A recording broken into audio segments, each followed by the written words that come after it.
ప్రస్తుతం తెలంగాణలో రేవంత్ అన్న పరిపాలన ఎలా అనిపిస్తుంది? బానే ఉందమ్మా. ఏ విధంగా బాగుంది అంటున్నారు? ఉందిగా అమ్మా, చేస్తున్నాడు కదా పని. అంటే ఇప్పుడు ఉన్నదాన్ని బట్టి ఇప్పుడు చూసుకున్నట్టయితే మనకి ఏ విధంగా మీకు ఏ అంశం నచ్చింది అంటారు? ఫ్రీ బస్ ఉంది కదా లేడీస్ కి, బానే ఉంది కదా. దాని వల్ల బస్సుల సంఖ్య తగ్గిపోయింది, ఆడవాళ్ళు ఎక్కువ వెళ్ళిపోతున్నారు, పోతున్నారు, లేడీస్ చేస్తారు కదా జర్నీ. మరి అది ఎలా మంచిగా ఉంది అంటున్నారు మీరు? ఉంటది కదా. ఓకే, ఫ్రీ అయితే ఉంది కదా. కంపేరింగ్ టు కేసీఆర్ గవర్నమెంట్ ఇప్పుడున్న గవర్నమెంట్ ఏ విధంగా ఉందంటారు? పర్వాలేదు.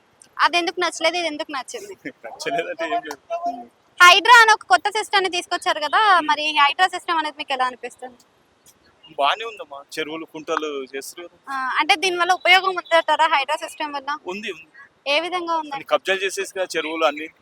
అంటే సామాన్యులకు ఇబ్బందికరంగా ఇబ్బంది ఉంది, అది కొంచెం అదే కొంచెం జాగ్రత్తగా చేయాలి. అంటే వాళ్ళకి ఏం చేస్తే బాగుంటది అంటారు? అదే అమ్మా, ముందు నోటీస్ ఇవ్వాలి వాళ్ళకి కదా. అంటే నోటీస్ తొందరగా ఇవ్వకుండా పాపం అన్ని పేదలు స్ట్రగుల్ అవుతారు కదా. ఓకే, ఇప్పుడు ఆయన రైతు రుణమాఫీ అనేది సగం సగమే చేశాడని చాలా మంది అంటున్నారు. మనకు తెలియదు అంటున్నారు అంతే. ఓకే, మీకు ఎన్ని పథకాలు అందుతున్నాయి ఆయన ఇచ్చిన దాంట్లో?